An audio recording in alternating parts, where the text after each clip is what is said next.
हैदराबाद में ज़हनी बीमारियुनि में मुब्तला मरीज़नि जे इलाज लाइ क़ाइमु सर काउसजी इंस्टीट्यूट ऑफ साइकाट्री में 3 सालियानी काउसजी सुपर लीग मुनक़द थी, जंहिंमें वारसनि पारां ज़हनी मरीज़ ॼाणाए इस्पताल में इलाज लाइ दाख़िल करायल मरीज़नि भरपूर नमूने हिसो वरितो।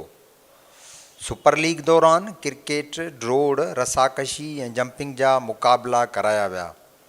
मुख़्तलिफ़ रांदियुनि में हिसो वठंदड़ कराची, लाड़काणे ऐं ॿियनि शहरनि सां तालुक़ु रखंदड़ मरीज़नि ॿुधायो त हू हाणे बिल्कुलु सिहतयाब थी चुका आहिनि। उन लाइ संदन माइट हाणे इस्पताल मां पंहिंजे घर वठी वञनि। वॾो मज़ो आयो, तमामु सुठो मज़ो आयो।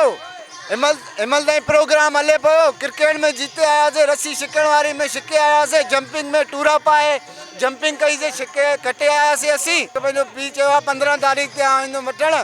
सुभाणे 15 तारीख़ इंशाल्लाह मुंहिंजी छुट्टी थी वेंदी। 5 महीनो हले थो, 12 ॾींहुं 4 महीना। हा, हिते कुझु मज़ो कोन्हे, पंहिंजे वतन खां फिकर। क्रिकेट मैच थियो मज़ो हुयो, पर असांखे खेॾींदा हुआसीं बचपन में, उहो आला मज़ो हुयो। वारसनि पारां औलाद खे चरियो करार ॾेई दाख़िल करायल नौजवाननि गीत झूंगारे पंहिंजनि खे न्यापो बि ॾिनो त खेनि परदेस में वालदेन तमामु घणो यादि अचनि था। नूर है हर बला दूर है, जिधर भी नजर घुमा के देखो मौला तेरा नूर है। जिंदगी एक सफर है सुहाना, या कहाँ कल क्या हो किसने जाना। जिंदगी एक सफर है सुहाना, लयो लयो लयो लयो। जंगल पे रहता हूँ, गांडों पे सोता हूँ, जब तेरी याद आती है जी भर के रोता हूँ। ए शम्मा दूर हट जा मेरी मज़ार से, हम पहले भी जल चुका है एक बेवफा की प्यार से। गिद्दू इस्पताल में मुनक़द सुपर लीग बाबति डॉक्टर बीखाराम ऐं इस्पताल जे MS doctor Saeed Aamir Tunio Time News खे ॿुधायो त अहिड़ियुनि सरगर्मियुनि सां डिप्रेशन जो शिकार मरीज़नि जी दिमाग़ी हालत बहितर बणिजे थी, जॾहिं त मरीज़नि जे वारसनि खे इहो पैगाम वञे थो त संदन मरीज़ हाणे सिहतयाबी ॾांहुं गामज़न आहिनि। उन लाइ वालदेन संदन पोइवारी कनि। असीं हर साल ही प्रोग्राम कंदा आहियूं, जी PSL थींदो आहे न, त CSL कंदा आहियूं जी हिन अस्पताल जे हवाले सां, कावज़ी सुपर लीग। अॼु 3rd सीज़न हो।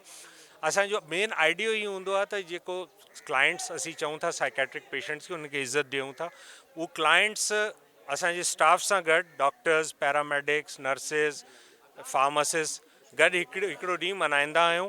ऐं ॿी हिकिड़ी हेल्दी एक्टिविटी हूंदी आहे, डिफरेंट स्पोर्ट्स जी जेको एक्टिविटी हूंदी, छो त स्पोर्ट्स जेको आहे पैगाम ई आहे त न सिर्फ़ु फिज़िकल एक्सरसाइज जे लाइ बहितरीनु आहे, बल्कि मेंटल हेल्थ जे लाइ बि इलाही इम्पॉर्टेंट आहे। हिते पढ़ाई सां गॾु गॾु स्टूडेंट्स जी पर्सनैलिटी ग्रो करण ते बि काफ़ी फोकस कयो वेंदो आहे। हितां जा टीचर्स जाम इनकरेजिंग हूंदा आहिनि। अगर तव्हां भी कामयाबी हासिल करणु चाहियो था ऐं हिकु रोशन मुस्तक़बिल जी तलाश में आहियो त अॼु हिकिड़ा यूनिवर्सिटी में दाख़िलो वठो।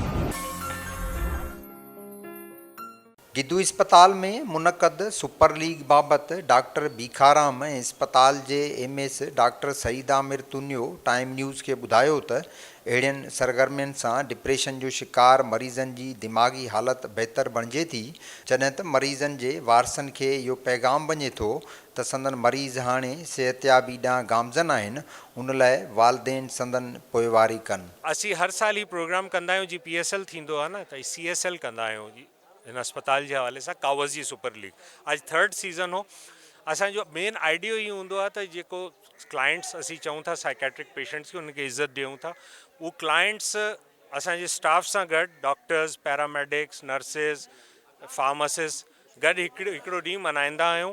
ऐं ॿी हिकिड़ी हेल्दी एक्टिविटी हूंदी आहे, डिफरेंट स्पोर्ट्स जी जेको एक्टिविटी हूंदी, छो त स्पोर्ट्स जेको आहे पैगाम ई आहे त न सिर्फ़ु फिज़िकल एक्सरसाइज जे लाइ बहितरीनु आहे, बल्कि मेंटल हेल्थ जे लाइ बि इलाही इम्पॉर्टेंट आहे। गिद्दू इस्पताल में PSL जी तिर्ज़ जियां करायल CCL में बहितरीनु रांदि जो मुज़ाहिरो कंदड़ रांदीगरनि खे ट्रॉफियूं ऐं ॿिया इनाम बि ॾिना विया।